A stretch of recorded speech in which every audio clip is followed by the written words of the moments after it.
Morning learners, I'm Mr. Raymond Zhao. Today being on Mother's Day, I want to celebrate this day with CPS students who are taking auditing and assurance in intermediate level. I'm going to take you through topic 4, planning and risk assessment.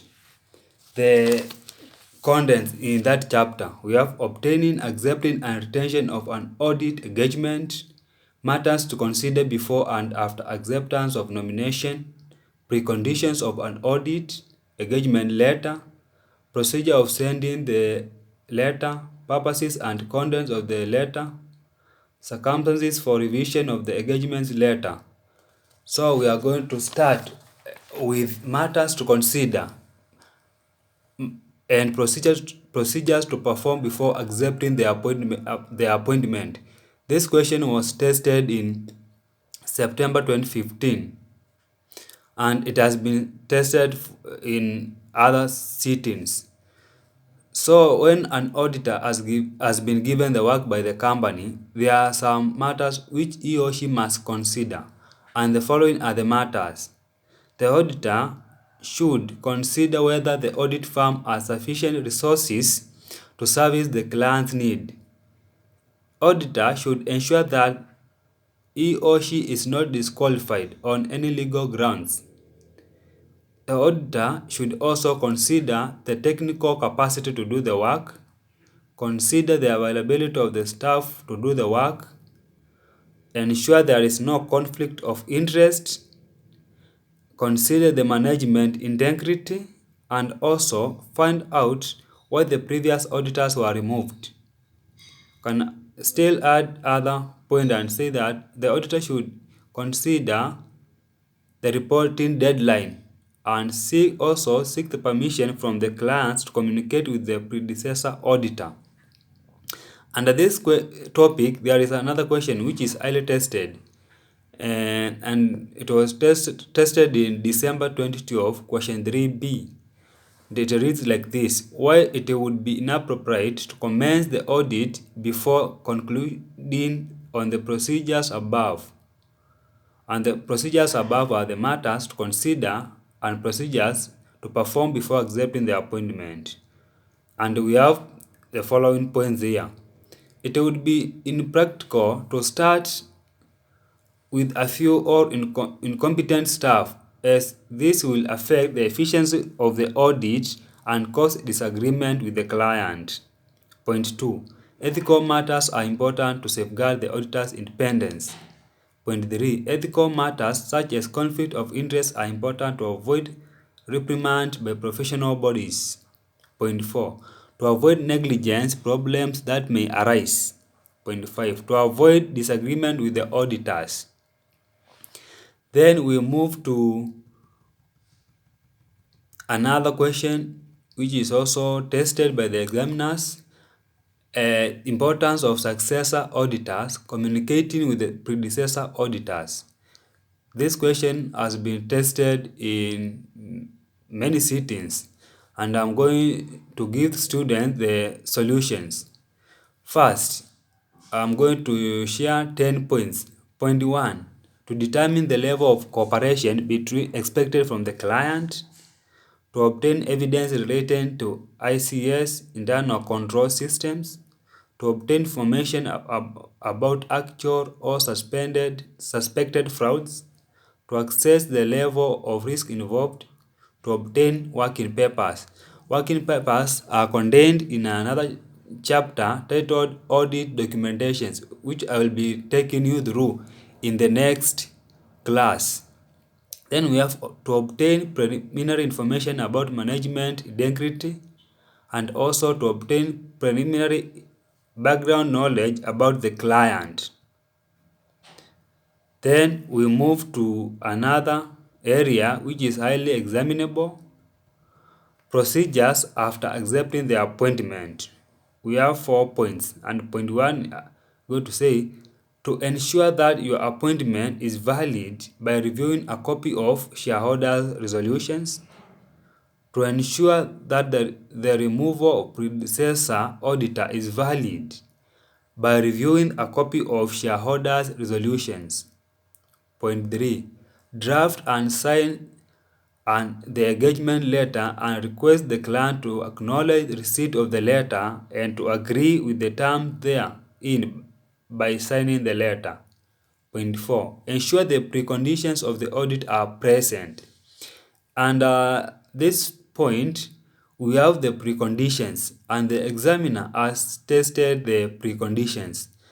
The students here were supposed to explain the following, which I'm going to take you through so that you can know what are the preconditions. One is to check to ensure that the financial reporting framework used by the client is acceptable. Point 2, and still under preconditions, to obtain an agreement from the management that they will provide you with information that they are aware of, which is relevant to the preparation of the financial statements.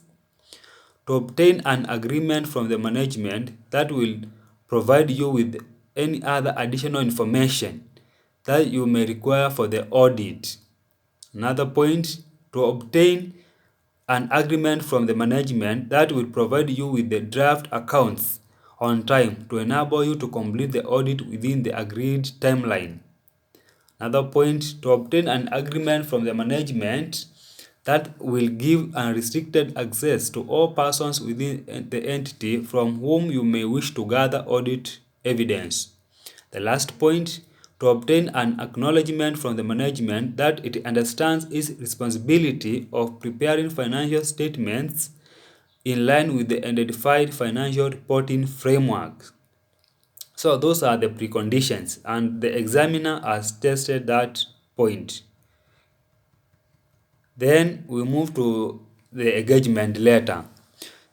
This question still has been tested in several sittings. The engagement letter, contents, and the purposes of the engagement letter. Those who are working in private companies, I'm sure you have seen the engagement letter in the files. So engagement letter refer to a letter written by the auditor and submitted to the management or to the client, acting as a formal written confirmation of the auditor's acceptance of the appointment and setting forth the contractual relationship between the auditor and the client. And here the client is the company. Then we move to the purposes of the letter of engagement. Point 1. To define the auditor's scope of work. Point 2. To outline the basis of charging the audit fee. Point 3. To act to commit both parties to their obligations, i.e. the auditor and the management. Point 4. To minimize misunderstanding between the auditors and the directors. Point 5. To document the verbal discussion between the auditor and the client. Point 6. To formally confirm the auditor's acceptance of the appointment. Point 7. To set forth the contractual relationship between the auditor and the client. Point 8. To indicate the respective responsibilities of the management and the auditor with regard to the financial statements. Then we move to the contents of the engagement letter. Still under this contents, I've picked the points which I'm going to share here. Point 1. An elaboration of the scope of the audit, including reference to the ISAs, laws, and other ethical requirements. The respective responsibilities of the auditor and the management with regard to financial statements. Another point, a general description of the audit methodology that the auditor will use. Point 4.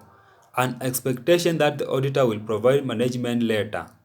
Another point, an expectation that the management will provide the auditor with a letter of representation. Still, I'm going to take you through the letter of representation in another topic. Then the basis of charging the audit fee. Arrangement concerning planning and performance of the audit. Arrangement concerning involvement of internal auditors and other staff to the client. other services that may be provided by the auditor. Finally, any limitations on the auditor's liability where such a possibility exists.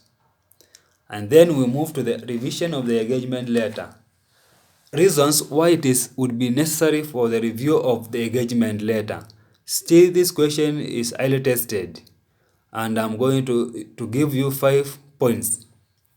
First point, to accommodate additional scope of work since the company has opened new branches.